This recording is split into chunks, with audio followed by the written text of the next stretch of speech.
Okay, let's do a pre-inspection. Bali kanina nung pinaandar ko siya, chinek ko na yung langis. Pero gusto kong maipakita kung paano ko nagpe-perform ng, kaya bubuksan ko ulit para ipakita.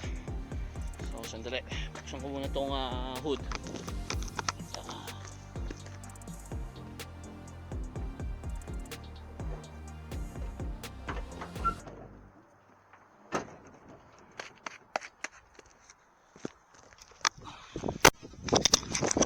Okay, dito muna tayo sa hood. Nga pala, ito ay Peterbilt 567 model. Makikita nyo sa ilaw, 567 pag ganyan. 579 yung bago na yung kanyang ilaw. Pero ang makina niya hindi Packard. Good thing. It's a Cummins X15. Bale 605 horsepower siya, kasi ang ino-hold namin is heavy. So mataas ang spec ng makina niya. So it's a 605 horsepower. At ang kanyang transmission is Eaton 12 speed. Okay, so ito ang itsura ng makina. Ang mga chinecheck ko lang naman, actually napaka-importante is of course itong steering column nya. Ayan, kailangan walang hindi siya ganun ka-loose. Ayan, bagong grasa, so kada kapapasok lang uli siguro sa shop, ewan ko. And then yung steering box nya kailangan walang tagas. Tapos yung arm nya, make sure na nandyan ang mga bolts. Yan ang tinitingnan ko. Yung kanyang suspension U-bolt, okay siya, hindi siya gumalaw. Makikita naman natin pag gumalaw yan, merong movement dyan ka na makikita na may bakas. Pero so far so good, walang problema yan. And then of course check natin yung langis. Chinek ko na yan kanina, so wala ang problema, okay ang langis. And dito sa part na to is nandito yung kanyang lalagyanan ng washer fluid. Chinecheck ko rin ang fan kung walang nasirang blade. And also dito masisilip ko rin yung kanyang pump belt. So chinecheck ko rin yan. And yeah, okay na okay naman. And then dito makikita nyo wala naman tagas. Silip-silip ng konti dyan. So walang problema. Okay, dito walang tagas. Sa ilalim, of course, bago ko i-start, chinecheck ko palagi yung ilalim kung meron bang tagas, tumulong langis, tumulong coolant, at kung ano-ano pa. And then pagtapos na dito sa side na to, of course, nakalimutan kong banggitin, make sure na walang problema sa steering tire natin sa loob. Wala tayong nakikitang bulges dyan and everything. Tapos okay na okay ang ating brake chamber. Ayan, hindi natin ma-check kasi wala akong pang hold sa brake, pero ginagawa ko yun sa pag-check ng brake doon sa loob na ng cab. So okay siya, walang problema. I think very good siya dito sa part na to. Okay, walang unusual movement, okay siya lahat. Napaka-importante nitong steering tire, steering wheel, pati yung mga linkages nya, yung mga tie rod nya, dapat dyan walang movement. Okay, ito tayo sa kabilang side, mabilisan lang to. Okay, dito naman yung coolant, makikita nyo nasa max pa siya, so walang problema. Pag kulang, meron ako dyang reserba, nire-refill ko yan. So turbo, okay siya, walang problema. Ganun din dito, titingnan natin yung hose, walang crack, walang unusual movement sa mga linkages nya, ang shock nya, ang U-bolt, suspension, okay na okay. Pati ang kanyang steering arm, walang problema, nandyan lahat yung bolt. Walang tagas, and ang belt nya, okay na okay ang tension, walang problema.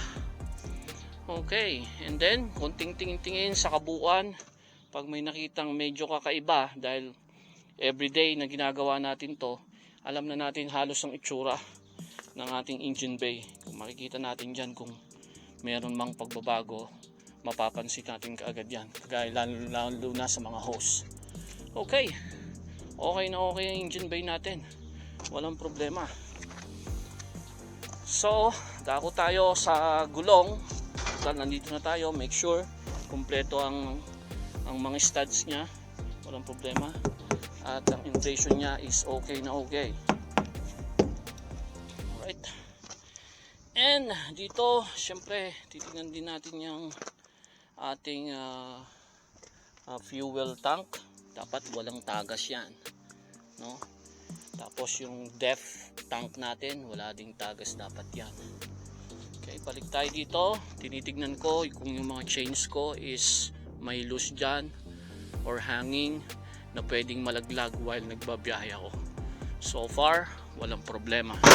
And of course, itong mga air hoses natin, no? Napaka-importante. Ito yung magbibigay ng hangin sa ating trailer mamaya para mag-brake siya. And nandito rin yung kanyang power outlet. So ito ang mga glad hands niya, isa sa service, isa sa brake. So red and blue. And then yung fifth wheel, chine-check kung mabuti yan. Minsan pa nga inaakit ko yan. So akyatin natin. I just want to make sure ginaganyan-ganyan ko yan, dahil ito ang tanging humahawak dun sa ating trailer. Dyan siya nagko-connect. So wala siyang movement. Ayan, kompleto mga bolts, hindi siya gumalaw, walang bakas na gumalaw. Dito nasisilip ko na rin yung aking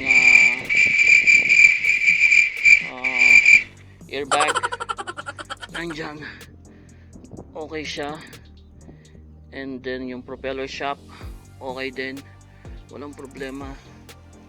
Wala akong naririnig na air leak.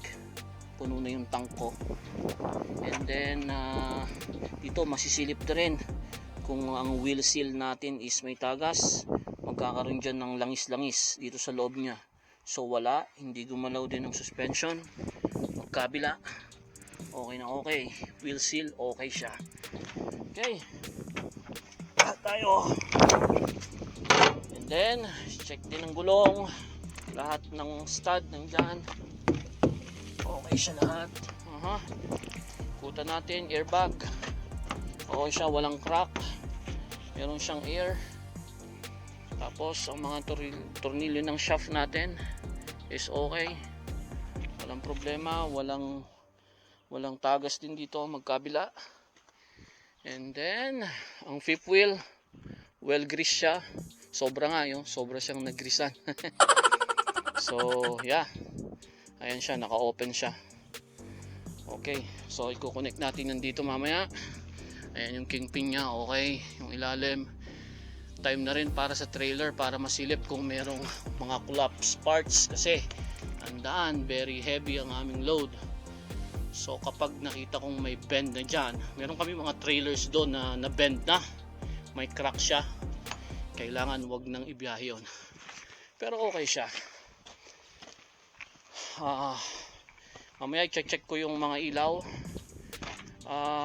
Ang load ko is purong bakal yan. Metals. Tapos meron ito, tawag dito ay bulkhead. Protection mo para pag may sudden stop ka, may aksidente doon, nag sudden stop ka, hindi lilipad ito basta-basta papunta roon sa'yo. I-hold mo ito kahit paano, yung baba. Pero yung taas, nakasalalay yan sa mga straps. Okay, so landing gear, okay siya. Mamaya ako i-check kung gaano kahigpit yung mga straps nya. So dito, lahat ng gulong okay, kompletong stud. Okay, alright. Mamaya i-check ko ang mga ilaw kapag nag-connect na ako, pag kinonnect ko na yung tractor ko dito. Okay, matigas lahat ng gulong, walang tagas, kompleto. So just to make sure na walang tagas. So pumapasok ako dito pag winter, minsan tinatamad, hindi na. So wala. Makikita mo yung ano yung wheel seal kung may tagas nandito sa loob. Makikita mo minsan kapag yung inner yung merong problema. So wala. Tsaka dito makikita mo yung oil kumalat na.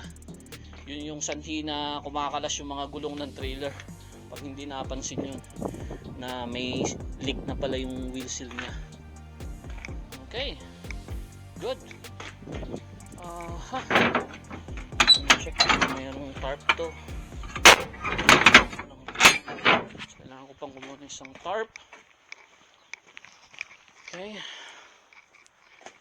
so na-check ko naman na to. So ang gagawin ko ngayon is i-connect ko yung tractor ko dito sa trailer.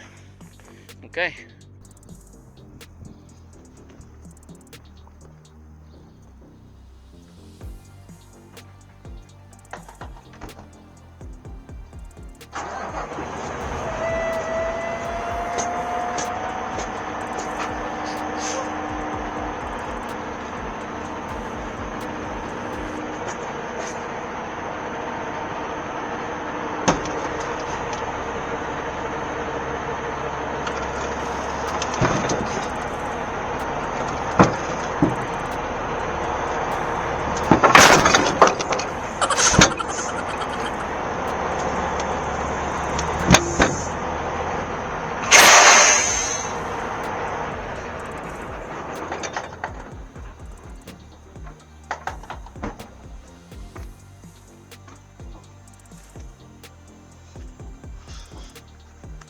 Okay, so medyo bumigla kasi hindi ko na binaba ng konti yung tinamad na yung aking air suspension. But anyways, nakakonect na ako.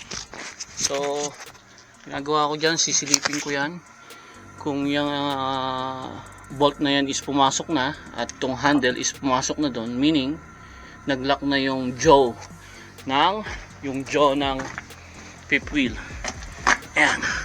So masisilip dito yan. Kailangan sisilipin mo kung nakalock na ganun yan. And then kailangan walang space between do sa fifth wheel at yung ating trailer. Kasi pag meron, well, hindi yan masyado nakakonect. So walang space. Kabit na natin tong ating glad hands and electrical cord. Okay. So blue sa blue, may nangyari sa akin napagpalit ko. Nalagay ko sa blue yung red. Tapos yung red sa blue, napagpalit ko. So anong pwedeng mangyari doon? Ayaw mag-release yung brake doon sa trailer. Kasi walang supply ng hangin dahil baliktad. So nagtataka ako noon, bakit kaya winter time noon? Bakit kaya ayaw umikot ng mga gulong? Sabi ko, so ako frozen brake, sabi ko. So napagod ako. Martilyo ko yung mga brake drum dun sa likod. Winter time yun. Pero walang nangyayari, 1 oras na ako. Hanggang sa bumalik ako dito at nakita ko itong hose na to baliktad. Ay! So minsan talaga nangyayari yun. Kasi minsan yung pintura ng glad hand is wala na. So kagaya nito, kung makikita nyo, naubos na. Ang truck ko nun is yung medyo luma pa, yung parang ganito. So wala nang color coding. So ang akala ko nang nailagay ko rito is yung blue, yung pala yung red, baliktad. So wala, hindi magre-release yung brake ng trailer pagka ganun. So na-connect ko na. Check naman natin ang mga ilaw. So actually meron tong automatic check So let's see kung gagana yan. Kasi minsan hindi gumagana. So pag meron ganon, automatic na magpapalit-palit yan para makita mo. Ayan di ba? Automatic na chine-check yung mga ilaw. So yan yung high beam. Yan yung low beam. So yung sa taas meron ding ilaw, so walang problema. So tingnan natin kung magpapalit siya. Oh, puro ganun lang. Hindi nagpapalit yung sa left signal, right signal. So ewan ko kung yung sa brake nagpapalit. So the only way to do it, para ma-check mo yung left and right mo, is ile-left mo dito. Ayun. Well, gumagana na yata. Well, punta muna tayo sa likod. Yan, yung trailer marker lights. Okay lahat, walang problema. Mamaya itataas ko yan. Nung bago ako sa kumpanya ko dun sa dati, hinihila ko na yung trailer, hindi ko pa naitaas yung landing gear. Nangyari sa akin yan. Ayan. Nangyari yan sa akin. So let's see. Importante rito yung ano niya, yung brake light niya. So lahat merong ilaw. Tingnan natin kung magpapalit siya. Yan. So gumagana ang brake light. Sana yung left and right din para hindi na ako magpapabalik-balik. Okay. Come on. Left signal, right signal. Ayaw niya. Puro brake lang. So yung isang kasama ko, paalis din. Dalawa kami dito. I don't know kung gagana yung yung left and right. Isa pa.